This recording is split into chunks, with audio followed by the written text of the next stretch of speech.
আল্লাহ রাব্বুল আলামিন সূরা মারিয়ামের ভিতরে বলেন, فخلف من بعدهم خلف أضاعوا الصلاة واتبعوا الشهوات فسوف يلقون غيا। এই দুনিয়াতে যারা নামাজকে নষ্ট করে ফেলবে, নামাজকে বাদ দেবে এবং ওয়াত্তাবাউশ শাহাওয়াত, যারা নাফসকে অনুসরণ করবে, মন যা চায় তাই করবে, এমন জাতীয় অপরাধ যারা করবে, দুইটা অপরাধের জন্য আমি আল্লাহ রাব্বুল আলামিন তাকে শুধু জাহান্নাম নয়, জাহান্নামের গর্ত, গাইয়ুন নামক গর্ত, গাই নামক গর্তের মধ্যে আমি তাকে ঢুকায়া ছাড়বো। জোরে কর নাউযুবিল্লাহ। গাইয়ুন নামক একটা গর্ত আছে, গাই, যে গাই গর্তকে জাহান্নাম পর্যন্ত ভয় পায়। ইমাম কুরতুবী বলেন যে গাই নামক গর্তটা তো ভয়ঙ্কর যে জাহান্নাম পর্যন্ত এই গাই গর্তের নাম শুনলে ভয় পায়। আল্লাহ শুধু এই দুই শ্রেণীকে ঢুকাবেন না, আরো 5 থেকে 6 শ্রেণীকে আল্লাহ রাব্বুল আলামিন এই গাই নামক গর্তের মধ্যে ঢুকাবেন। এর মধ্যে যারা মদ্যপান করবে, যারা জেনা করতে করতে বুড়া হয়ে যাবে, জেনা বাদ দেবে না, সুদের কারবার যারা করবে, বাপ মাকে ভাত দেবে না, অন্যের সন্তান নিজের সন্তান বলে চালায় দেবে, যে সমস্ত নারীগুলো, আল্লাহ পাক তাদেরকে জাহান্নামের এই গর্তের মধ্যে ফেলবেন। জোরে কর নাউযুবিল্লাহ। সুদের কারবার তো মনে হয় খেতলালে নাই, তো আছে, আছে, সুদ খায়, বিসমিল্লাহ কয়া নাকি? জোরে কর নাউযুবিল্লাহ। সুদ খাওয়া কি? তো জোরে বলেন, আরো জোরে বলেন। এ হারাম কে করে দিয়েছেন? আহাল্লাল্লাহুল বাইআ ওয়া হাররামার রিবা। আল্লাহ ক্লিয়ার করে দিয়েছেন, একদম ফতোয়া, চূড়ান্ত ফতোয়া। ব্যবসাকে হালাল করেছি, সুদকে হারাম করে দিয়েছি। কার কথা? আল্লাহর কথা। আজ কবরিলায় অনেক হাজিও আছে সুদ খায়। হাজিকে হাজি না বললে মন খারাপ করে, আমি কি হজ করি না, আমার হাজি কও। কিন্তু ও যে সুদ খায়, সুদখোর বললে আবার মন খারাপ করে। এরকম কি কোথাও বলে? থামেন, এরকম কি কোথাও এরকম লকব বলে যে বিশিষ্ট সমাজসেবক, হাজি এবং বিখ্যাত সুদখোর আছে? কোথাও আছে না। তাহলে সুদখোর নাম বললে সে মন খারাপ করে, অথচ সে সুদের কারবার করে। আবার হাজি হজ করে আসছে, হাজি না বললে আবার তার মনটা বড় খারাপ হয়ে যায়। তাহলে ওই লোক নিশ্চয়ই জানে যে সুদ খাওয়া আসলে অপরাধ। আমাকে কেউ সুদখোর বলুক এটাও সে চায় না, মানে এটা তার কাছেও পছন্দনীয় নয়, এটা নিন্দনীয়। সুদ এটা মারাত্মক ভয়ঙ্কর একটা অপরাধ। সুদ যারা খাবে তাদের রিজিকে কোনো বরকত থাকবে না। শুধুমাত্র আপনি বুঝবেন না যে আমার টাকা আছে, পয়সা আছে বলে আমি ভালো রিজিক প্রাপ্ত একজন মানুষ না। রিজিকের বিভিন্ন স্তর আছে। সর্বনিম্ন স্তর হলো টাকা পয়সা, অর্থ সম্পদ। সর্বোচ্চ স্তর হলো সুস্থতা। যেরকম সুবহানাল্লাহ। হারামের কোনো আরাম পাবেন না। বনের সম্পত্তি মেরে খাবেন, মেরে খেয়েছেন 2 কোটি টাকার বনের সম্পদ, আপনার পেটে এমন এক টিউমার হবে যার দাম 4 কোটি টাকা, আরো 2 কোটি নামায় ফেলবে। কি কথা কি বুঝতেছেন আপনারা? বনের সম্পত্তি মেরে খাওয়া ভাই জয়পুরহাটে নাই, বলেন আছে না নাই? আচ্ছা, নিজের বোনকে যে মার পেট থেকে সে জন্ম নিয়েছে, মায়ের পেট থেকে আসা, একই মার পেট থেকে আসা বোনকে সম্পত্তি থেকে মাহরুম করে এমন সহোদর ভাই আছে না? আছে। উনি নেক আমল করছেন, নামাজ পড়ছেন, রোজা রাখছেন, কাম হবে না। তিলকা হুদুদুল্লাহ, ঠিক আছে না? একদম আল্লাহ ধরে ফেলবেন, এটা আল্লাহর সীমা। আল্লাহ বলছেন খবরদার, লিযযাকারি মিসলু হাযযিল উনসাইন, যার যে প্রাপ্য। আল্লাহ পাক আগে মেয়ের জন্য আগে সম্পদটা বের করে দিয়েছেন, আগে নারীর জন্য আল্লাহ পাক সম্পদটাকে বের করে। লিযযাকারি মিসলু হাযযিল উনসাইন, আগে মেয়ের, তুমি পাবে 2 ভাগ, মেয়ে পাবে 1 ভাগ, বোন পাবে 1 ভাগ, এটা দিয়ে দাও। পৈতৃক সম্পত্তি তুমি 2 বিঘা নেবে, বোনকে 1 বিঘা দিয়ে দেবে। তুমি যেদিন নেবে সেই দিনই বোনকে দিয়ে দিবা। এটা কার কথা? ভাই যেদিন পাবে বোনও আসতে কয়। বোন কোন দিন পাবে? এক যুগ পরে। সঙ্গে সঙ্গে যেদিন আপনি পাবেন সেদিন আপনার বোন পাবে। শোনেন, এই সময় কেউ উঠেন না, উঠলেই ভাববো এ বোনের সম্পত্তি দেবে না। এই বসেন, কই যান? ওরে সব বাচ্চা নিয়ে আসছেন সাথে, মাশাআল্লাহ ভালো। এরকম করে বাচ্চা মসজিদেও নিয়ে যাবেন। কি মসজিদে নিয়ে যাওয়ার দরকার আছে না বলেন তো? সবাই বাচ্চাগুলোকে মসজিদে নিয়ে যাবেন, ছেলে হোক মেয়ে হোক। ছোট বাচ্চা হলে পরে মেয়েকেও নিয়ে যাবেন, জায়েজ তো। বাচ্চা মসজিদে নিয়ে যাবেন, ওরা কাঁদবে, হাসবে, খেলবে, হাঁটবে, নাচানাচি করবে, কান্নাকাটি করবে, হাসবে, কিচ্ছু বলতে পারবেন না। ওরা নামাজ থেকে নামাজ শিখবে। জোরে বলি সুবহানাল্লাহ, জোরে বলি সুবহানাল্লাহ। আমার দেশে এই কালচারগুলো নাই, আমার দেশে এই কালচারগুলো নাই বললেই চলে। ভাবে কি জানেন? এরা এসে নামাজ নষ্ট করে, এই একটা নেগেটিভিটি আমার দেশে আছে। কেন এটা হবে? গ্রামের সব বাচ্চাগুলো মসজিদে গিয়ে হাজির হবে, সবগুলো নিয়ে যাবে। আমার আপনার নামাজ কবুল হতেও পারে, নাও পারে। ওদের ওই ভাঙ্গাচোরা সেজদা আল্লাহ পাক কবুল করে নেবেন। নিয়ে যাবেন মসজিদে। কিছু কিছু বুড়া চাচা আছে, বাচ্চা দেখলে চোখ এরকম গরুর মতো বড় বানায়। বুড়া তো সারা জীবন নামাজ পড়ে নাই, বোঝেন নাই? এই বুড়া চাচার আবার রাগ করেন না আপনি, আমি একটু মজা করে বলতেছি। কিছু কিছু বাচ্চা ওই বুড়াদের এই চোখ দেখে ভয় করে, আর মনে মনে করে তুই মরবি কোন দিন। তো বদ্ধ খামাখা বদ্ধ নেওয়ার দরকার কি? আমার নবীজি সেজদায় চলে যেতেন। হুসাইন রাদিয়াল্লাহু তাআলা আনহু নবীজির কাঁধে গিয়ে বসতেন। আমার নবীজি বিরক্ত হতেন না। আমার নবীজি ছোট্টদেরকে খুব পছন্দ করতেন। মাল্লাম ইয়ারহাম সাগীরানা ওয়া লাম ইয়াক্কির কাবীরানা ফালাইসা মিন্না। যে ব্যক্তি ছোটদেরকে স্নেহ করে না, বড়দেরকে সম্মান করে না, সে আমার কেউ না। রাসূল বলেছে সে আমার কেউ না। আপনি বাচ্চাদেরকে ধমক দিবেন, মারাত্মক অপরাধ এটা। এই হাদিসের দৃষ্টিতে রাসূল বলেছেন ফালাইসা মিন্না, সে আমার কেউ না। বাচ্চাকে ধমক দেওয়ার অধিকার আল্লাহ পাক আপনাকে দেননি, কারণ সে অবুঝ। আপনি তাকে ধমক দিতে পারেন না। আমার বন্ধুগণ, নেক আমল করলে পরে এক নম্বর হলো আল্লাহর ভালোবাসা নিশ্চিত হয়ে যাবে। এই জন্য আমরা নেক আমলগুলো করব, খুঁজে খুঁজে বের করব নেক আমলগুলো কি কি। সুদের কাছে যাব না, জিনার কাছে যাব না। ওয়ালা তাকরাবুস জিনা ইন্নাহু কানা ফাহিশাতাও ওয়া সাআ সাবিলা। জিনার নিকটেও যেও না। মোবাইল টিপতেছো, মোবাইল টিপতে গিয়ে কোনো নারীর দিকে তাকায়ও না। ওয়ালা তাকরাবুজ জিনা। তোমার কাছে যদি আশঙ্কা হয় যে মোবাইল তোমাকে চোখের জিনার দিকে নিয়ে যাচ্ছে, বন্ধ করে ফেলো। ওই মোবাইল পালারই দরকার নাই। আল্লাহ পাক আগে লজ্জাস্থানকে হেফাজত করার আগে বলেছেন ইয়াগুদ্দু মিন আবসারিহিম ওয়া ইয়াহফাযু ফুরুজাহুম। আগে চোখটাকে নিয়ন্ত্রণ করো, এরপরে লজ্জাস্থানের হেফাজত করো। লজ্জাস্থানের হেফাজতের আগে আল্লাহ পাক কি হেফাজত করতে বলেছেন? চোখকে নিয়ন্ত্রণ করব আমরা। জোরে বলি ইনশাআল্লাহ। কার বউয়ের দিকে তাকাবো? নিজের বউ না অন্যের বউ? এখন অনেকে চুপ করে আছে, কি অন্যের বউয়ের দিকে তাকাবেন নাকি? বলুন কিসের কার বউয়ের দিকে? হয়তো যুবকরা বলতেছে হুজুর আমার তো বউ নাই, কার দিকে তাকাবো এখন? এই জন্য চুপচাপ আছেন। নিজের স্ত্রীর দিকে তাকান, আপনি সওয়াব পাবেন। অন্যের বউয়ের দিকে তাকানো যাবে না। সব নারী আপনার জন্য, তাকানোর জন্য আল্লাহ রাব্বুল আলামিন বলেন নাই পরের বউ দেখা যাবে না, পরের কোনো মেয়েকে দেখা যাবে না, পর নারীকে দেখা যাবে না। দেখলেই গুনাহ হয়ে যাবে, জিনার গুনাহ হয়ে যাবে। ওয়ালা তাকরাবুস জিনা ইন্নাহু কানা ফাহিশাতাও ওয়া সাআ সাবিলা।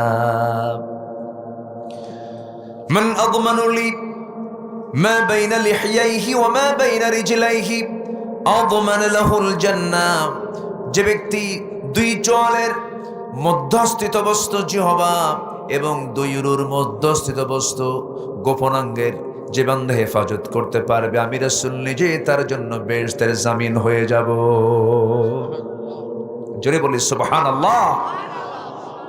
যত গুনাহ হয় এই দুটো অঙ্গকে নিয়েই কিন্তু পৃথিবীতে সবচেয়ে বেশি গুনাহ হয়। সামনে রমজান আসছে, এই দুটো অঙ্গকেই নিয়ন্ত্রণ করার জন্য একটা বিশাল ট্রেনিং দিয়েছেন। কোন মাস? আসতে বলে কোন মাস? রমজান মাস। রোজা রাখবো না ইনশাল্লাহ? ইফতার করার পরে বিড়ি খাবো। বিড়ি কিন্তু উত্তরবঙ্গে বেশি চলে, তাই না?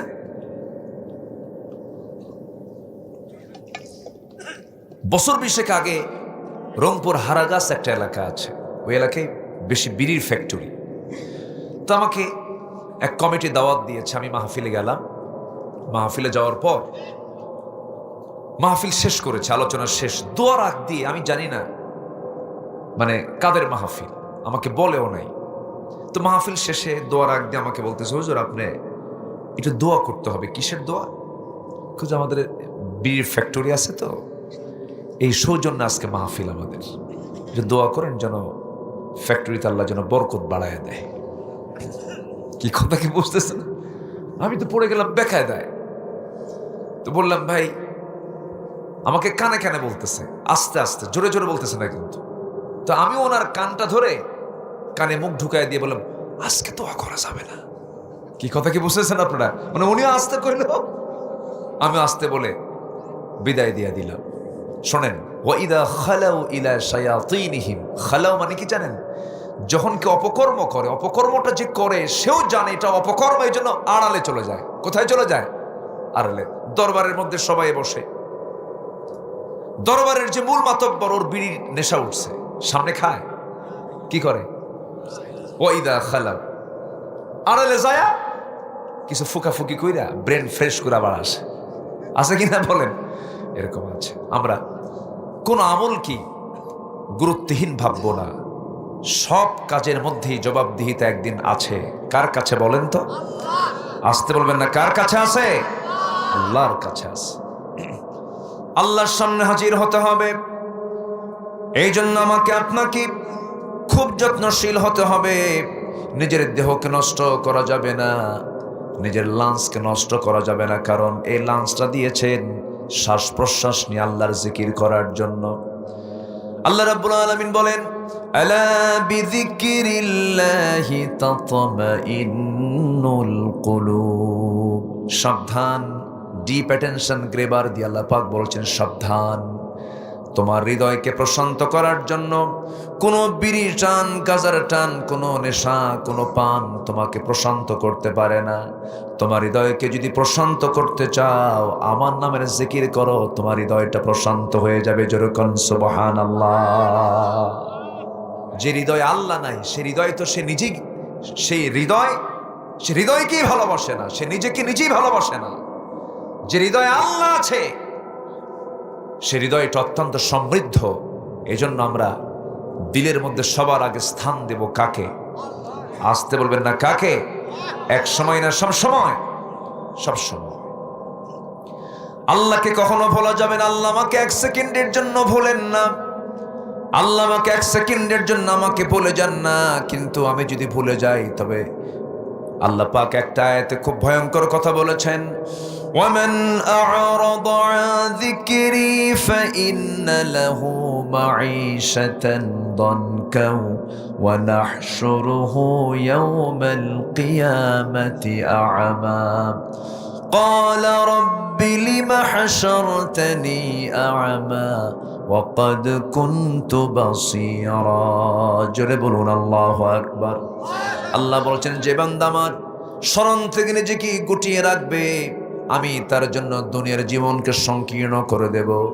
দুনিয়ার জীবনে সে শান্তি পাবে না, টাকা থাকবে, সুখ থাকবে না, এবং আমি তাকে হাসরের দিন অন্ধ করে তুলব। তুই চোখ তার থাকবে না, সে চোখ দিয়ে দেখতে পাবে না। সেদিন বলবে, আল্লাহ লিমা হাশারাতানি আমা, আজকে তুমি আমাকে অন্ধ করে তুলেছো কেন? আল্লাহ বলবেন, আমি তোকে অন্ধ করে তোলার কারণ হলো তুই আমাকে ভুলে গিয়েছিলি। ওয়া কাযালিকাল ইয়াওমা তুনসা, আজকে তেমন করে আমি আল্লাহ তোকে ভুলে গেলাম। নাউজুবিল্লাহ। আমার বন্ধুগণ, আল্লাহ যদি সেই দিন ভুলে যান, আমার আল্লাহ যদি সেই দিন আমাকে আপনাকে দূরে ঠেলে দেন, এর চাইতে বড় বিপদ, এর চাইতে বড় মুসিবত আর কি হতে পারে? এই জন্য সবাইকে বললেও যাকে বলা যাবে না তিনি আমার একমাত্র, চিল্লায় বলুন কে? কাকে বলা যাবে না? আল্লাহকে বলা যাবে না। আমার আল্লাহ কি দেননি ভাই বলেন?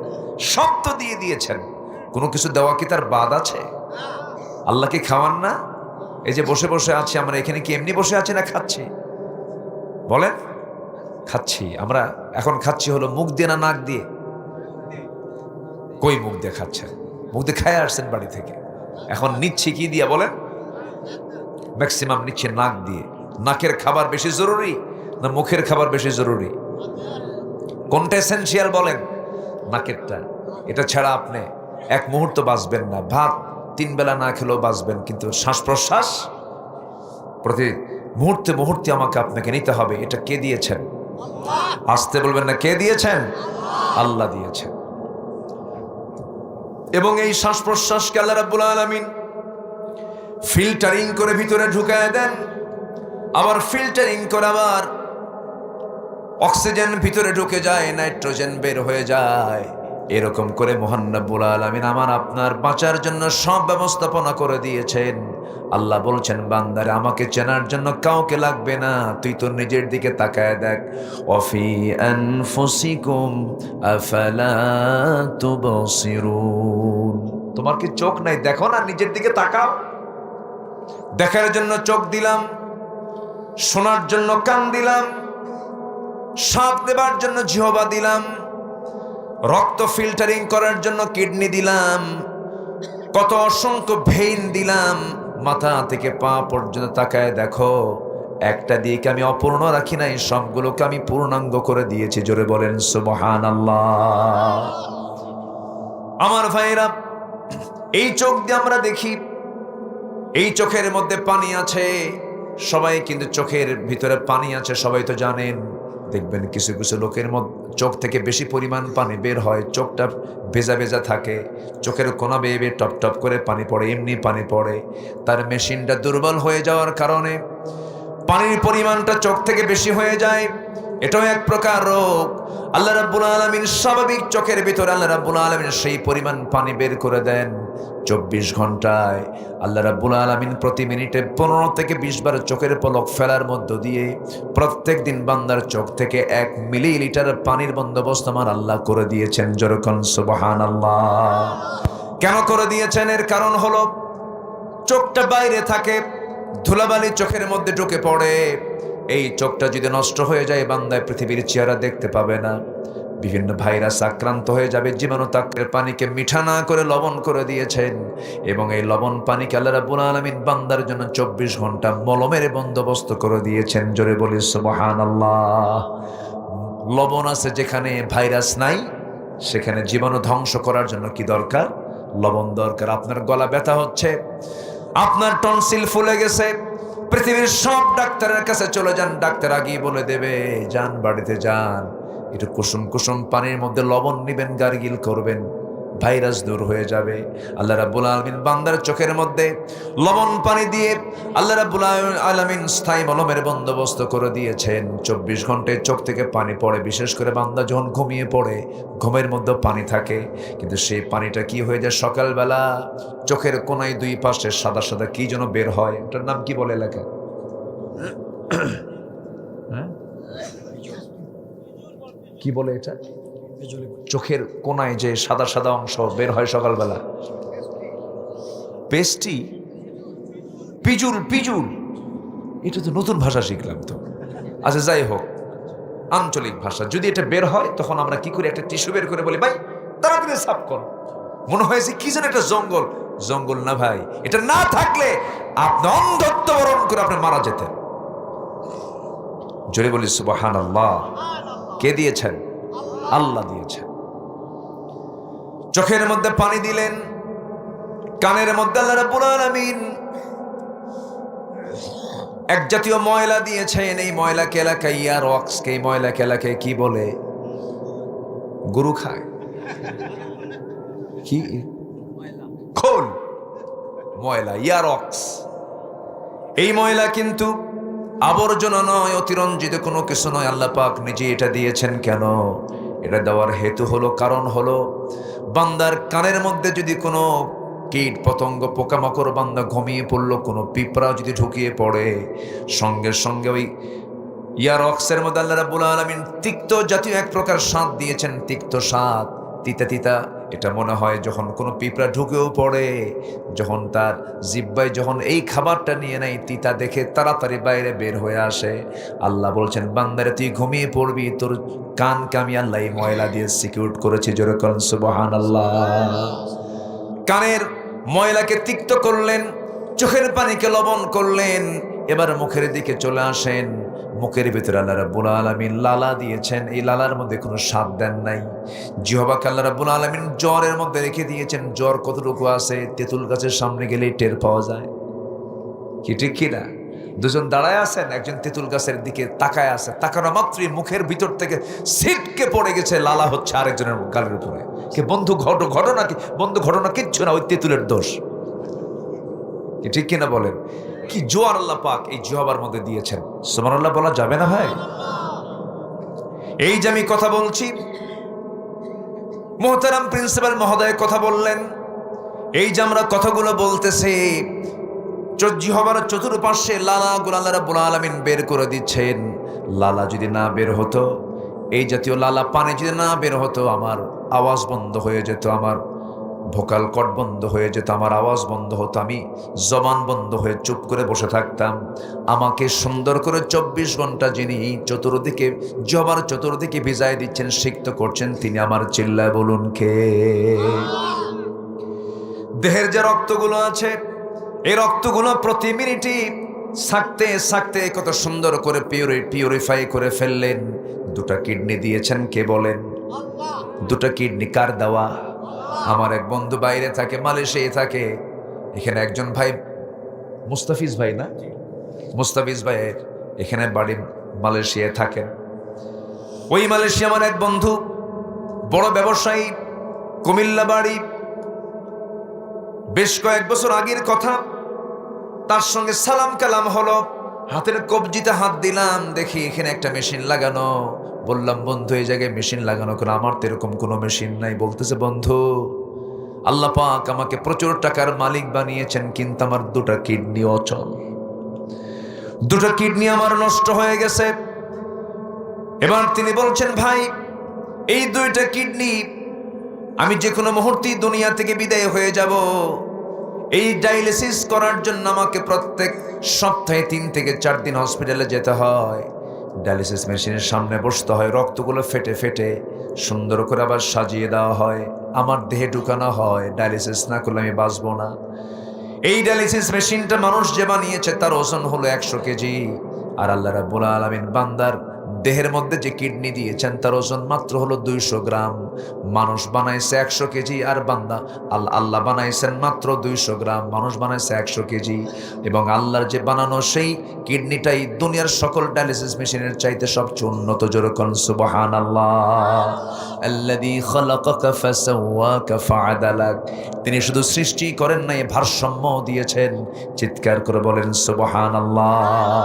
যদি এমনটা হতো যে তোমাকে আমি বানায় দিলাম, তুমি দুনিয়া চলে যাও, কিডনি পরে পাঠায় দেবো, আসমান থেকে নাজিল করবো 100 কেজি 100 কেজি 200 কেজি, আলুর বস্তা নিবেন না কিডনির বস্তা নিবেন? এলাকায় আলু আছে না? আলু আছে। তোমার আলু আর কারবার করতে পারতেন না, খালি কিডনি নিয়ে ঘুরতে চলে যেত জীবনে। আমার বন্ধুগণ, আল্লাহ বলছেন, বান্দারে গোটা দেহের মধ্যে আমি তোকে আমাকে চেনার জন্য সব কিছু দিয়ে দিয়েছি বান্দা, সব দেখো। আল্লাহ রাব্বুল আলামিন এবার শুধু বান্দাকে নিচে দেখতে বলেন নাই, বান্দা অনেক সৃষ্টির দিকে তাকাতে বলেছেন বান্দাকে। আফালা ইয়ানজুরুনা ইলাল ইবিলি কাইফা খুলিকাত ওয়া ইলাস সামাই কাইফা রুফিআত ওয়া ইলাল জিবালি কাইফা নুসিবাত। এই পাহাড়গুলোকে আল্লাহ রাব্বুল আলামিন পেরেগের মতো করে দিয়েছেন, কি সুন্দর করে। জয়পুরহাট, বগুড়া, দিনাজপুর, নীলফামারী, ঠাকুরগা, এই সমস্ত অঞ্চলে কোনো পাহাড় নাই। তবে পঞ্চগড়ের পাশে একটা পৃথিবীর সবচেয়ে বড় পাহাড় আছে, পর্বত আছে, তার নাম হচ্ছে হিমালয়। সেই হিমালয় গোটা অঞ্চলকে ব্যালেন্স করে রেখে দিয়েছে, যেন আন্দোলিত না হয়, জমিন যেন নড়াচড়া না করে। আল্লাহ রাব্বুল আলামিন সুন্দর করে পাহাড়গুলোকে পেরেকের মতো করে দিয়েছেন। বাংলাদেশের সিলেট অঞ্চলে, চট্টগ্রাম অঞ্চলের সবচেয়ে পাহাড় বেশি। এই পাহাড়গুলো কেন দেওয়া হলো? এই পাহাড়গুলোকে পেরেকের মতো করে দিয়েছেন। আল জিবাল আউতাদা। আল্লাহ বলছেন, বান্দারে এত সুন্দর করে সৃষ্টি করে দিলাম সব তোর জন্য বান্দা। তোর দায়িত্ব হলো কারো জিকির না করে তুই বলবি আলহামদুলিল্লাহি রাব্বিল আলামিন। ভূমিকম্প যেন বিষাঘাত না করে আল্লাহ রাব্বুল আলামিনের জন্য পাহাড়গুলোকে বানায় দিয়েছেন। যে পাহাড়গুলো আমরা দেখি, এই পাহাড় যদি আমরা বাহ্যিক অংশটা বাইরে দেখি, বিজ্ঞান বলছে বাইরের অংশ যতটুকু বড় তার চাইতে 90 ভাগ বেশি অংশ আছে তার ফাউন্ডেশনে। আল্লাহু আকবার বলেন। ফাউন্ডেশনটা 90 ভাগ আর 10 ভাগ হলো উপরে থাকে। আল্লাহু আকবার। এটা কে করে দিয়েছেন? আল্লাহ বলছেন, বান্দা ভূমিকম্প যেন তোমাকে বেশি ক্ষতির দিকে না নিয়ে যায়। ভূমিকম্প একটা চলমান প্রক্রিয়া। আমরা যেখানে থাকি এই জমিনটা কিন্তু স্থিতিশীল না, এর ভিতরে চরম, এর মধ্যে নড়াচড়া আছে। প্লেটগুলো নড়াচড়া করে, শক ওয়েভ হয়, ধাক্কা হয়। কিন্তু এই ধাক্কাগুলোকে কন্ট্রোল করার জন্য আল্লাহ পাক পাহাড়গুলোকে বিভিন্ন জায়গায় সেট করে দিয়েছেন। সেই পাহাড়গুলো মানুষ কাটে, দোষ কার? আল্লাহ। পাহাড় কাটলে তো আন্দোলিত হবে। পাহাড় কাটে না? আমার দেশে পাহাড় কাটে না? কাটে। পাহাড়গুলো কে দিয়েছেন? আল্লাহ দিয়েছেন। সম্মানিত ভাইয়েরা, আকাশে পাখি ওড়ে, সে পাখিগুলো কত সুন্দর বলুন তো। পাখি সুন্দর না বিমান সুন্দর? আসতে কয় বলেন তো, পাখি আপডেট, পাখি আধুনিক না বিমান আধুনিক? পাখি আধুনিক। কে বলছে বিমান আধুনিক? পাখি আপডেট, পাখি উন্নত। আল্লাহু আকবার। আচ্ছা, পাখি থেকে বিমান না বিমান থেকে পাখি? বলেন। পাখি থেকে বিমান। একটা পাখি আছে পেরেগ্রিন ফ্যালকন নামক একটা পাখি আছে। যে পাখিটা আকাশে যখন উঠতে নেয় তার ঘন্টার গতি হলো 400 কিলোমিটার। কেউ তো সুবহানাল্লাহ বলতেছেন না ভাই? কত কিলোমিটার বলেন? 400 কিলোমিটারের বেগে একটা পাখি আকাশে ওড়ে। 400 কিলোমিটার কিন্তু এই সেই কথা না। 1 ঘন্টায় আপনি ওই গতিতে ঢাকা যাবেন আবার আসবেন। 1 ঘন্টা আধা ঘন্টায় ঢাকা যাওয়া হয়ে যাবে, আধা ঘন্টায় আপনি ঢাকা থেকে ফিরতে পারবেন। এমন গতি সম্পন্ন এই পেরেগ্রিন ফ্যালকন পাখিটা আকাশে ওড়ে। কিন্তু তার লাঞ্চ তো ফেটে যায় না, তার লাঞ্চ তো ফুসফুস তো ব্লাস্ট হয় না। কেন ব্লাস্ট হয় না? এর কারণটা হলো আল্লাহ রাব্বুল আলামিন একটা প্রযুক্তি সেট করে দিয়েছেন তার নাকের ভিতরে। তার নাকের ঠিক নিচের দিকে শক্ত হাড়ের একটা ট্যাপ লাগায় দিয়েছেন। সেই ট্যাপটা, হাড়ের ট্যাপ লাগায় দেওয়ার কারণে সে যখন তার গতি বাড়ায় ফেলে, ট্যাপটা আস্তে করে বাইরে বের করে ফেলে, বাতাস এসে আগে ওই হাড়ের ট্যাপে আগে ধাক্কা খায়, বাতাসের গতি কমে গেল, আস্তে করে সে তার লাঞ্চের মধ্যে বাতাসটা নিয়ে সে তার জীবনটা রক্ষা করে। সুবহানাল্লাহ বলা যাবে না? ঠিক এই হাড়ের ট্যাপ, এই প্রযুক্তি আজকের বিমানগুলোতে ওই পাখিকে রিসার্চ করে আজকের বিজ্ঞানীরা ঢুকায় দিয়েছে। যেরকম সুবহানাল্লাহ। আল্লাহ শুধু মানুষের রব নন, তিনি সকল প্রাণীর রব। আমার দেশে কিছু অতিথি পাখি আসে যা ধরে ধরে আমরা খাই। অতিথি পাখি আসে না? আসে, কিন্তু হয়তো এইদিকে কম থাকতে পারে, কিন্তু বিল হাওড়গুলোতে আসে। নাটোরের চলন বিল, সিলেটের হাকালকি বিল, হাতিয়া, সন্দ্বীপ, মহেশখালী, কুতুবদিয়া, মনপুরা, এই সমস্ত অঞ্চলগুলোর সেই বিশাল দ্বীপাঞ্চলগুলোতে এই পাখিগুলো বেশি দেখা যায়। এই পাখিগুলোর বাড়ি কিন্তু এ পাড়াও পাড়া নয়, এ দেশও দোষ নয়। কিছু কিছু পাখি আছে 40,000 কিলোমিটার দূর থেকে আমার দেশে আসে। 40,000 কিলোমিটার দূর, 40,000 কিলোমিটার দূর আসে। পাসপোর্ট নিয়ে আসে তো নাকি? হ্যাঁ, সামান্য মালয়েশিয়াতে গেলে পরে বিমানের টিকিট কাটতে হয়, ইমিগ্রেশন ক্রস করতে হয়, আই প্রিন্ট দিতে হয়, ফিঙ্গার প্রিন্ট দিতে হয়। কত কি লাগে? 40,000 কিলোমিটার দূর থেকে সাইবেরিয়ান দ্বীপপুঞ্জ থেকে, সাইপ্রাস থেকে একটা পাখি আসবে, বাংলাদেশে আসবে। কেমন করে সে লাইন পাবে, কেমন করে সে রাস্তাগুলো চিনবে, সকল ব্যবস্থাপনার দায়িত্ব জেনে নিয়েছেন তিনি। আমার চিল্লায় বলুন কে? সামান্য কুয়াশা পড়লে পরে বিমান ল্যান্ড করতে পারে না, বিমান নামতে পারে না। ঢাকার আকাশে যখন এসে দেখে প্রচন্ড কুয়াশা, নামতে পারে না, চলে যায় কলকাতায়। কোথায় চলে যায়? কলকাতায় চলে, অথবা আসামে চলে যায়, গুয়াহাটি চলে যায়, অথবা ওই যে ত্রিপুরার আগরতলা বিমানবন্দরের আশেপাশে চলে যায়। ক্ষমতা নাই নামার, নামতে গেলেই কুয়াশা, দেখা যায় না। ল্যান্ডিং রুটটা সমস্ত কুয়াশা দিয়ে ভরে গেছে, চোখে না দেখলে পরে নামতে পারে না, কত সমস্যা। অথচ 40,000 মাইল দূর থেকে সেই পাখিটা সাইবেরিয়ান দ্বীপপুঞ্জ থেকে আসতেছে। কেমন করে সে আসে? আল্লাহ রাব্বুল আলামিন তার চোখের মধ্যে একটা ক্রিপ্টোক্রন নামক একটা প্রোটিন ঢুকায়া দিয়েছেন, যেখানে জিপিএস লাগানো আছে। সেই জিপিএসটা ট্র্যাকিং করে করে সে চলন বিলে সে হাজির হয়ে যায় 6 মাসের জন্য। যেরকম সুবহানাল্লাহ, চলে আসে। আল্লাহু আকবার। কেন আসে এই পাখিগুলো? আসার কি দরকার? আসার এর জন্য প্রয়োজন, কারণ ওই দেশে যখন ঠান্ডা পড়ে, শুধু ঠান্ডা নয়, মহা ঠান্ডা, -20 ডিগ্রি যখন হয়ে যায়, -24 ডিগ্রি মাত্রা যখন হয়ে যায়, ঠান্ডা, এত ঠান্ডা রক্ত পর্যন্ত বরফ হয়ে যাবে, আইস হয়ে যাবে, পাখিগুলো মরে যাবে, হার্ট স্ট্রোক করে মারা যাবে। আল্লাহ বলেন, পাখিরে এই আকাশে থাকলে পরে, এই দেশে থাকলে পরে তোর জীবন শেষ হয়ে যাবে, তুই মরে যাবে। এই জন্য আমি তোর চোখের মধ্যে ক্রিপ্টোক্রম নামক প্রোটিন দিয়ে দিলাম, রাস্তা দিলাম, জিপিএস লাগায় দিলাম, তোর পাখা দিয়ে উড্ডয়ন করে উঠতে উঠতে বাংলাদেশের হাকালুকি বিল, চলন বিলে চলে যা। 6 মাস থেকে খাওয়া দাওয়া করে এই দেশে যখন ঠান্ডা আবার যখন কমে যাবে, একটু গরম গরম ভাব হবে, ওই রাস্তা দিয়ে দিছি, সেই রাস্তা দিয়ে তুই আবার দেখে দেখে আমার তোর দেশে চলে আসবি। যেরকম সুবহানাল্লাহ, চিল্লা বলুন, তিনি কে? আল্লাহ। তিনি শুধু আমাকে দেখেন না, সবাইকে দেখেন। কিন্তু ওই পাখিগুলো কি করে জানেন? কুল্লু কদ আলিমা সলাতাহু ওয়া তাসবিহাহু, প্রত্যেকটা পাখিগুলো নামাজও পড়ে, তাসবিহও পড়ে। আল্লাহু আকবার। আমি কি আলোচনা চালাবো? কষ্ট হচ্ছে নাকি আপনাদের?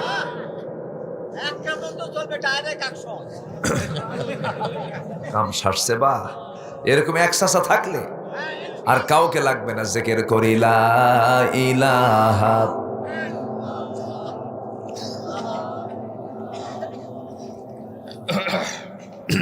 লা ইলাহা ইল্লাল্লাহু মুহাম্মাদুর রাসূলুল্লাহ সাল্লাল্লাহু আলাইহি ওয়াসাল্লাম। আচ্ছা, ক্ষেত কি লাল হয় না সবুজ হয় আপনাদের? ক্ষেত সবুজ হলে ক্ষেত লাল হয়ে গেল কেমনে? পাকার পরে কি হয়? সোনালী ধান, তাই না? জি আলহামদুলিল্লাহ। না তাহলে তো ঠিক আছে, নাম তো ঠিকই আছে, আলহামদুলিল্লাহ। জয়পুরহাট ক্ষেত লাল। আবার ওইদিকে কালাই আছে না? ওইদিকে কালাই টালাই বেশি হয় মনে হয়। জি, ক্ষেত লাল, কালাই, কত নাম, কত নামের পরিচয় গোটা দুনিয়া জুড়ে। সম্মানিত ভাইয়েরা, তাহলে আমরা 1 নাম্বার, নেক আমল করলে কার ভালোবাসা পাবো বলেন তো? আমরা কি নেক আমল করতে রাজি আছি? সবাই কি নামাজ পড়তে রাজি আছেন? নামাজ কয় ওয়াক্ত? 5 ওয়াক্ত। তবে নামাজের মধ্যে কিছু ক্লাস আছে, কিছু আছে 5 ওয়াক্ত মুসল্লি, কিছু আছে সাপ্তাহিক মুসল্লি, কিছু আছে মাসিক মুসল্লি, কিছু আছে সিজনাল ইলেকশনিক মুসল্লি। দেখেন না, এই যে নির্বাচনের আগ পর্যন্ত কত টুপি, কত সুন্দর পোশাক, মাথার টুপি, মুখের দাড়ি, আর ঘাড়ে হাজির রুমাল, সাদা পাঞ্জাবি, সাদা পায়জামা, দেখে মনে হয় কেবলই জিব্রাইল আসমান থেকে নাজিল হলো। ঠিক আছে না? নির্বাচন চলে গেল, সব পোশাক চলে গেল, আসল চরিত্র ফুটে উঠলো। সে ঠোঁটগুলো দেখছেন, যতই সাজার চেষ্টা করুক না কেন, ঠোঁটগুলো দেখি মনে হয় পাক্কা বিড়িখোর। কি ঠিক কিনা বলেন? চোখ দেখলে মনে হয় পাক্কা মদখোর, ঠিক কিনা? এজন্য এজন্য সম্মানিত ভাইয়েরা, আমরা সিজনাল কোনো কিছু হব না, আমরা হব 5 ওয়াক্ত নামাজের মুসল্লি। জোরে বলি ইনশাআল্লাহ।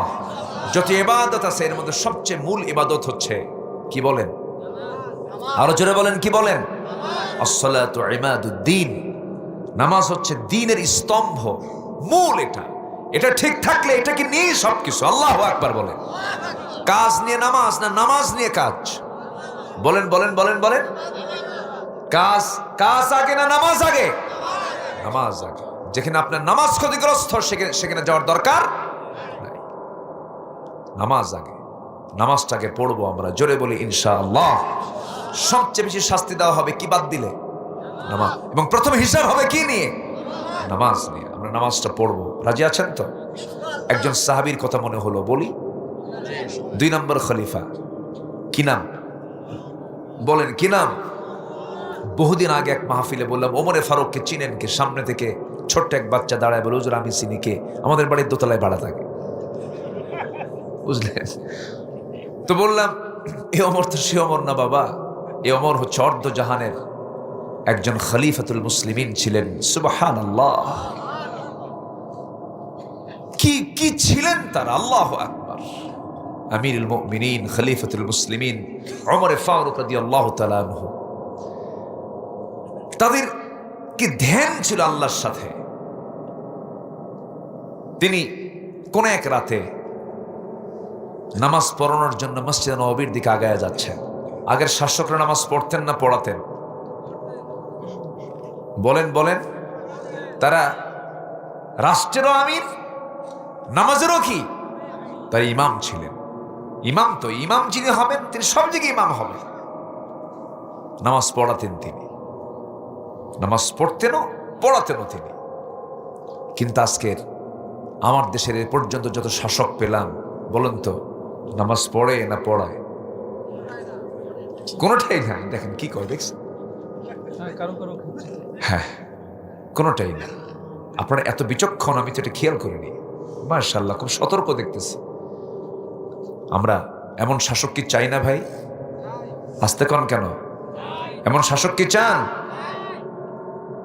আর আমাদের নেতৃবৃন্দের যে অবস্থা, অধিকাংশ নামাজের দায়িত্ব যদি দেওয়া হয়, শুরু হবে, শেষ হবে না। বিগত সময়ে আমার এই কান সাক্ষী, পার্লামেন্টে তেলাওয়াত করার জন্য কারি সাহেব যায় নাই। এক এমপিকে স্পিকার দায়িত্ব দিয়েছে, আপনি একটু তেলাওয়াত করুন। অধিবেশন শুরু করতে পারছি না, কারি সাহেব আসে নাই, তেলাওয়াত করতেছে।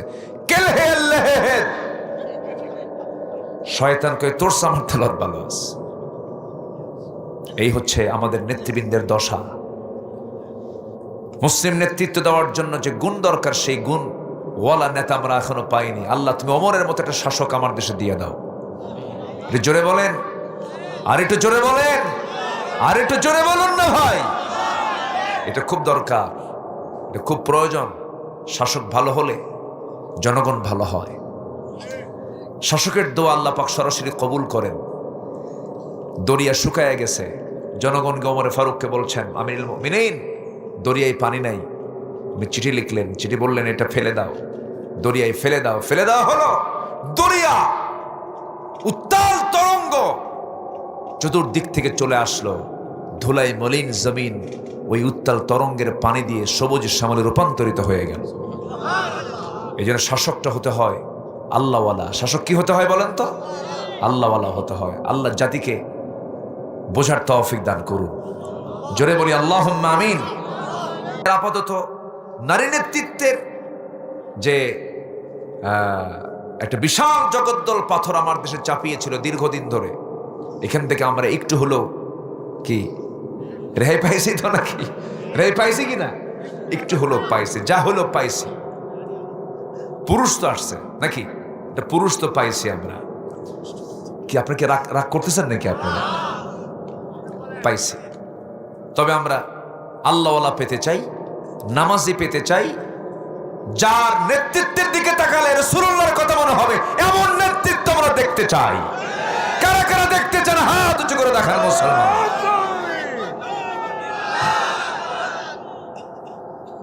দেন স্লোগান একবারই শেষ হলো।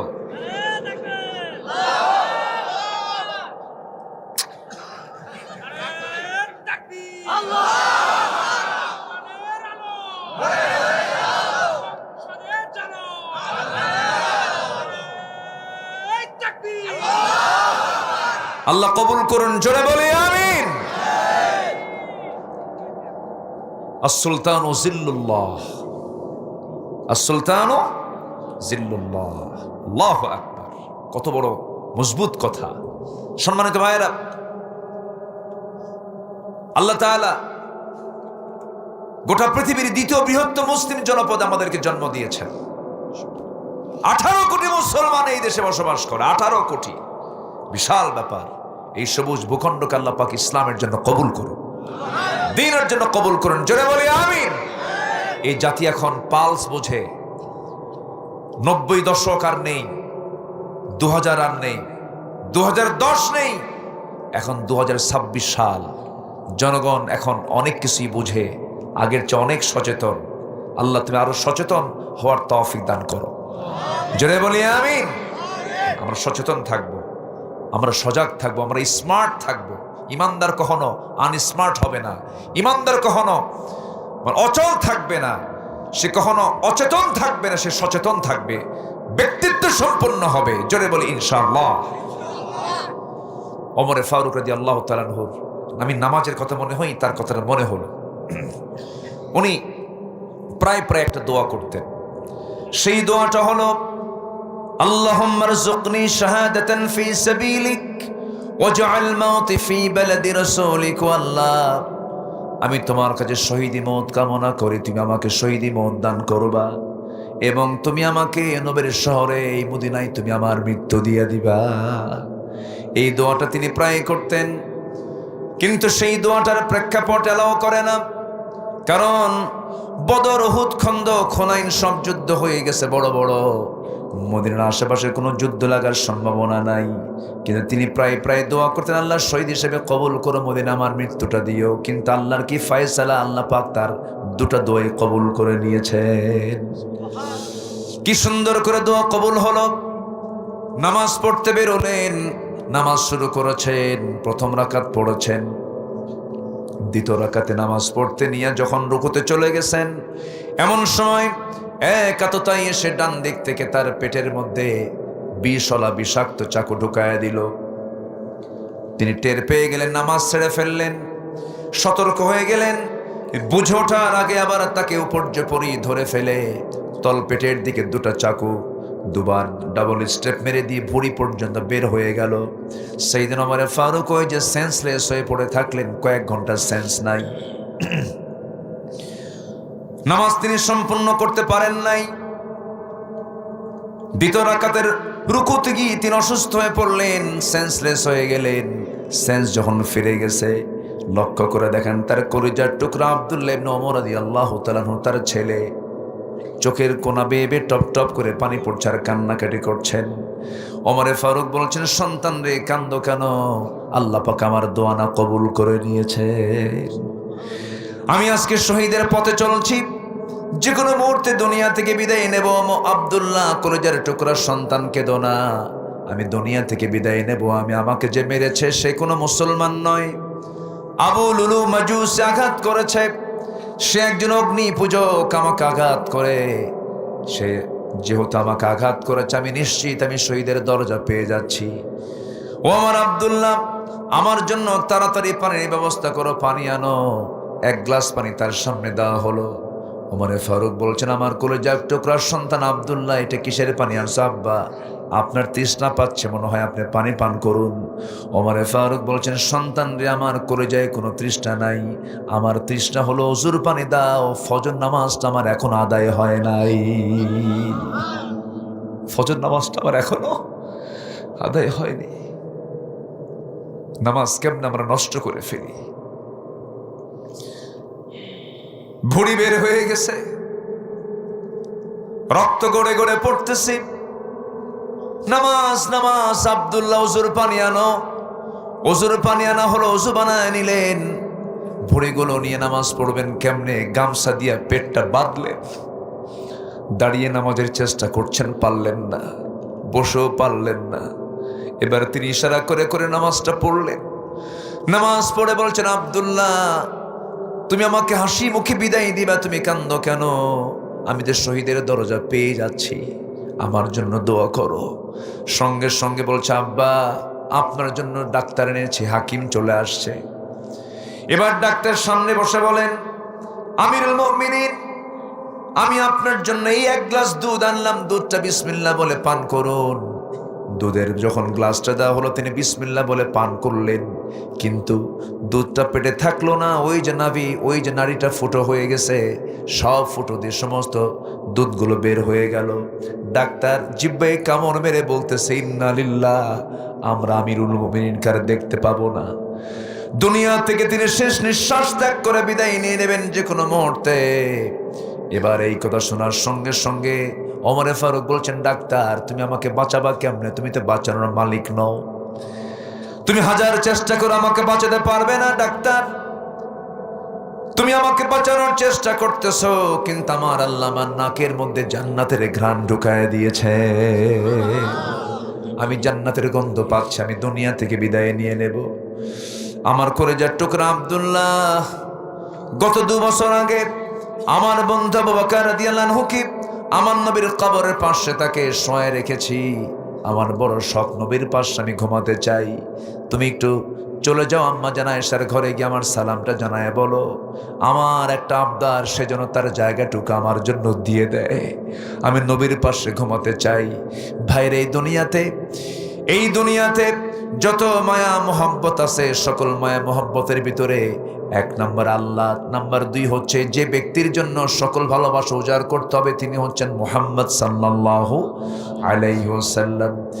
এই দুনিয়াতে যত মানুষ এসেছে এবং আসবে, সকল মানুষের ভিতরে সাহাবীদের মর্যাদা সবচেয়ে বেশি হওয়ার মূল কারণ, যতগুলো কারণ আছে আমি ভাঙ্গাচোরা যতটুকু স্টাডি করেছি, এর মধ্যে 1 নম্বর কারণ হলো প্রত্যেক সাহাবী নিজের জীবনের চাইতে রাসূলকে বেশি বেশি মহব্বত করেছেন। যেরকম সুবহানাল্লাহ, নবীজির প্রতি মহব্বত থাকার দরকার আছে না নাই?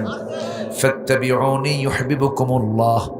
আল্লাহ বলছেন, বান্দারে তুমি যদি আমার ভালোবাসা পেতে চাও, আমার রাসূলের তোমরা ইত্তেবা করো। ফাত্তাবিউনি, রাসূল বলছেন তোমরা আমার ইত্তেবা করো। ইউহিব্বুকুমুল্লাহ, আল্লাহ তোমাদেরকে ভালোবাসবেন। শুধু ভালোবাসবেন না, তামাম জিন্দেগীর সমস্ত গুনাহগুলো আমার আল্লাহ মাফ করে দিবেন। যেরকম সুবহানাল্লাহ। আমার ভাইরা, সাইয়েদনা ওমর ফারুক রাদিয়াল্লাহু আনহু দুনিয়া থেকে বিদায় নেবেন।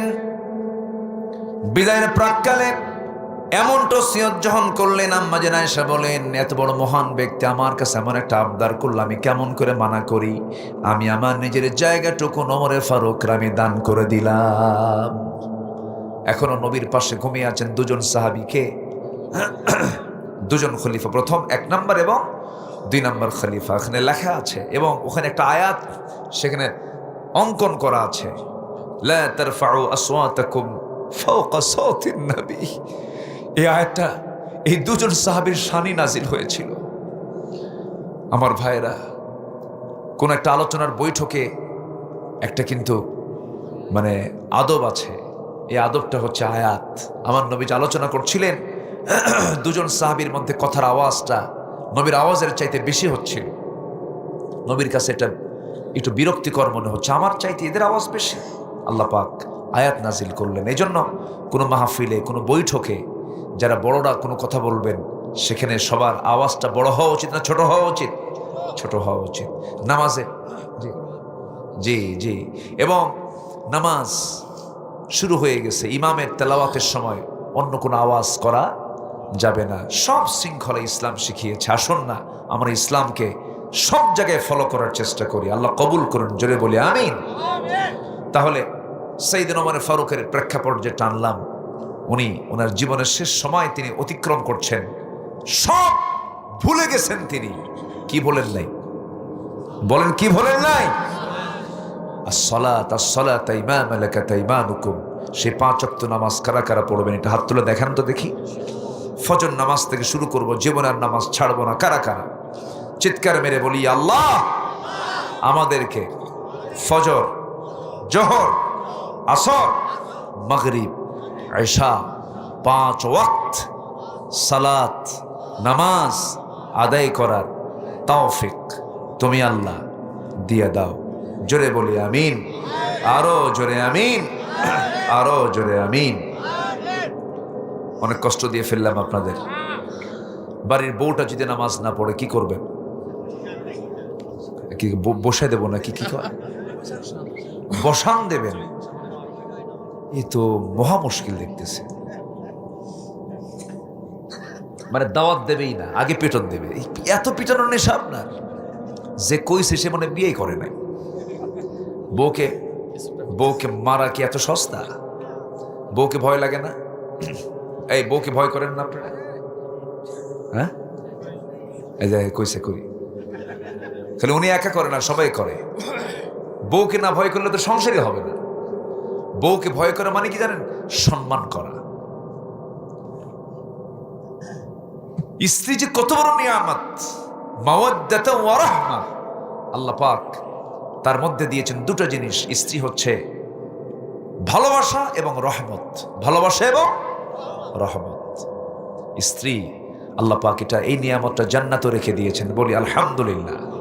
আবার নারীর জন্য আল্লাহ পাক পুরুষও সেখানে জান্নাতে রেখে দিয়েছেন, স্বামীও রেখে দিয়েছেন, এবং সেখানে বিয়েও হবে। আলহামদুলিল্লাহ। বল, সবাই জান্নাত পেতে চান না? সবাই জান্নাত পেতে চান না? এবং সেখানে ডাহুক ডাহুক কান্নাহুন কি লাম ইয়াতমিসহুন্না ইনসুন ক্বাবলাহুম ওয়ালা জান্নুন। আল্লাহু আকবার। ওয়া হুরুন আইন কামসালিল লুলুল মাকনুন। আল্লাহু আকবার। কি অফার আল্লাহ পাক দিচ্ছেন। যুবক, এই কোরআন পড়ে যদি এই সমস্ত নিয়ামতের কথা দেখো, দুনিয়াতে তাকানোর টাইমই পাবা না তুমি। এগুলো তো পড়ো না তুমি। আল্লাহ পাক কি রেখে দিয়েছেন জান্নাতের মধ্যে? এমন নারী, এমন হুর রেখে দিয়েছেন যাকে ইতিপূর্বে কোনো ইনসান এবং জিন স্পর্শই করতে পারে না। আল্লাহু আকবার বলেন। এত সুন্দর সুন্দর আল্লাহ পাক জান্নাতের নিয়ামতগুলো রেখে দিয়েছেন। সম্মানিত ভাইয়েরা, সেই জান্নাতের নিয়ামত, সেই স্ত্রীগুলোকে সবাই নেবেন না? কোনো আওয়াজ নাই। এই হুর নিবেন না? নিবেন না? জোরে করে ইনশাআল্লাহ। দেখেন বুড়া চাচাও কয় ইনশাআল্লাহ। দেখেন কি হাসি, দেখেন মুস্কি হাসে। দেখেন বুড়ি যদি জানে না, খবর আছে। কিন্তু আল্লাহ পাক নারীর মধ্যে এমন একটা তবিয়ত দিয়েছেন, এদের সামনে যদি হুরের গল্প করেন তা তো হিংসা করে না? হিংসা করে না? মানে একদিন প্রশ্ন আসছে মঞ্চে, হুজুর কোন আমল করলে পরে আমার স্বামীকে জান্নাতে হুর দেওয়া হবে না? কি কথা কি বুঝতেছেন? এরকম প্রশ্ন জমা হয়েছে, এরকম নজিরও আছে। হুজুর কি এমন আমল করলে পরে জান্নাতে শুধু আমিই থাকবো, কোনো হুর পাবে না আমার স্বামী? কি কথা কি বুঝতেছেন আপনারা? এই হুরের গল্প যদি করেনও, স্ত্রীর সামনে দিনের বেলা করবেন। রাত্রেবেলা ঘুমানোর আগ দিয়ে যদি করেন, তাহলে কিন্তু একসঙ্গে এক বালিশে থাকার সুযোগ হবে না। বলবে তোমার আরেকটা বালিশ না, ওই দিক সিট হয়ে শুয়ে থাকো, কায়িত হয়ে শুয়ে, আমার দিকে তাকাবা না। কি কথা কি বুঝতেছেন? আল্লাহ পাক নারী কেমন করে বানিয়েছেন। আম্মা জান আয়েশা সিদ্দিক রাদিয়াল্লাহু তাআলা আনহা একদিন বলি ফেলেন, সে তো খাটো। হ্যাঁ, আমার নবীজি একটু চেহারা কালো বানায় বললেন, তুমি যে কথাটা বললে, এই কথা যদি শুধু খাটো, এই কথা যদি 7 সমুদ্রে ছেড়ে দেওয়া হতো, 7 সমুদ্রের পানির মানে পানির রং বিবর্ণ হয়ে যেত, দুর্গন্ধে রূপ নিত। হুজুর আপনি এত কান্দেন কেন? বুড়ির জন্য আমরা কি নাই? কি কথা কি বুঝতেছেন আপনারা? আল্লাহ পাক নেচারটা তাদেরকে দিয়েছেন। জি, মা খাদিজার সামনে রাসূল শুনলেন, এরপরে বললেন, আয়েশা, আমার খাদিজা আমার দুঃখের কালের স্ত্রী ছিল, তাকে কষ্ট দিয়ে কেউ কথা বলতে যেও না। সে আমার দুঃখের সময়ের স্ত্রী, তোমরা হচ্ছে আমার সুখের সময়ের স্ত্রী। আল্লাহু আকবার। এটা মেয়েদের একটা নেচার, এটাকে মাথায় নিয়ে আমরা চলবো। জোরে বলি ইনশাআল্লাহ। সম্মানিত ভাইয়েরা, তাহলে 1 নাম্বার পেলাম হচ্ছে নেক আমল করলে পরে আমরা আল্লাহর ভালোবাসা পাবো। 10টা ফলাফলের 1 নাম্বার কেবল শুরু। নুরু, ওয়াজ কি শেষ না শুরু? কিন্তু টাইম তো নাই। এই যাই ফি মুশকিলা, এই কোনো সমস্যা নাকি? এই আসেন, কিছুই কয় না।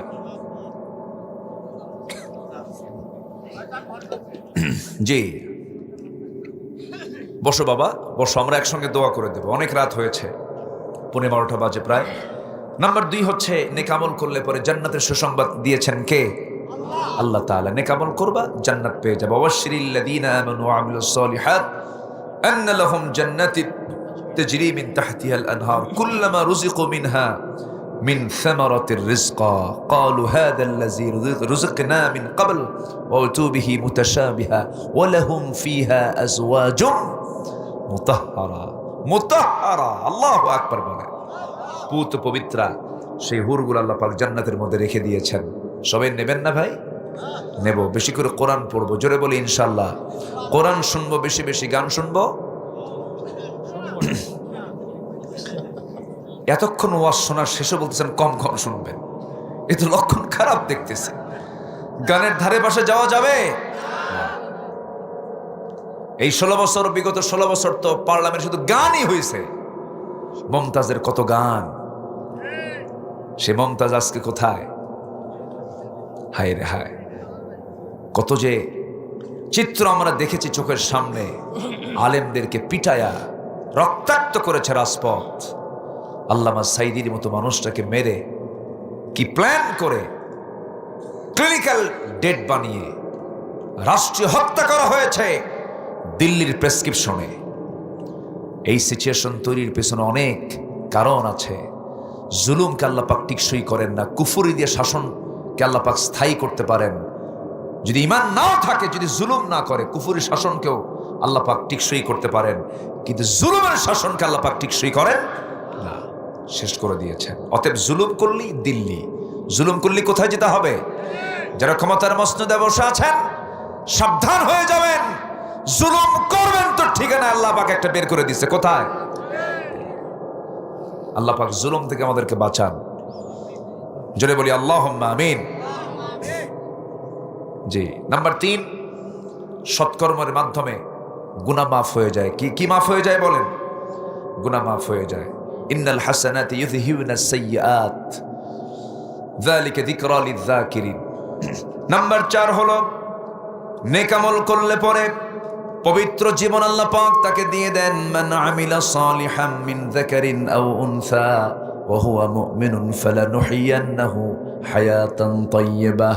জোরে বলুন আল্লাহু আকবার। নাম্বার 5 হলো আল্লাহর রহমত প্রাপ্তির সুসংবাদ আল্লাহ রাব্বুল আলামিন দিয়েছেন।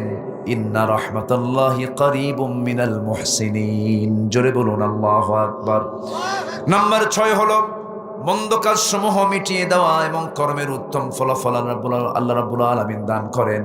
যে বান্দা ঈমান আনবে, নেক আমল করবে, লানুকাফিরান্না আনহুম সাইয়্যাতিহিম ওয়া লানাজজিয়ান্নাহুম আহসানাল্লাযী কানু ইয়ামালুন। জোরে বলুন আল্লাহু আকবার। আচ্ছা, এখানে কোন ইউনিয়নে যেন 3টা কামিল মাদ্রাসা? পাশে হানাইল একটা আছে। জি, এত একটা ইউনিয়নে যদি এত কামিল মাদ্রাসা থাকে, তাহলে তো ওই ইউনিয়নে কোনো হুজুর ছাড়া লোক থাকার কথা না। আমার মনে হয় এরকমই, তাই না? আলেমের সংখ্যা বেশি, মাশাআল্লাহ।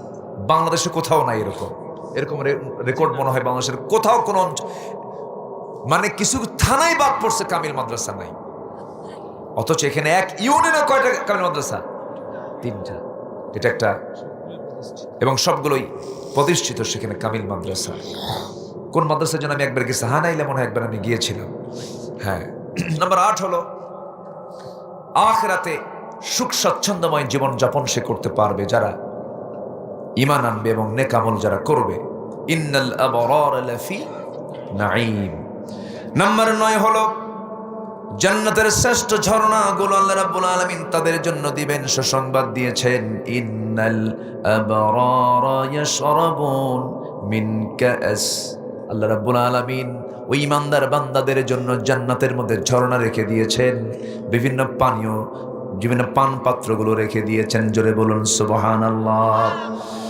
নাম্বার 10 হলো নেক আমল যারা করবে আল্লাহ রাব্বুল আলামিন বলছেন আমি তার সঙ্গে নিজে সাক্ষাৎ করব জান্নাতের ভিতরে।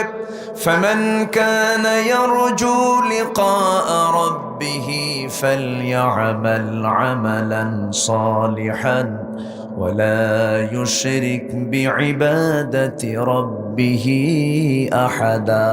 জোরে বলুন আল্লাহু আকবার। যে ব্যক্তি নেক আমল করে, যে ব্যক্তি নেক আমল করবে, আমি আল্লাহ রাব্বুল আলামিন তার সঙ্গে সাক্ষাৎ করব। মান কানা ইয়ারজু লিকা রাব্বি, যে ব্যক্তি ইচ্ছা করতে চায় আল্লাহর সঙ্গে সাক্ষাৎ করতে, সে যেন নেক আমল করে, আমি তার সঙ্গে সাক্ষাৎ দেব। জোরে বলুন সুবহানাল্লাহ।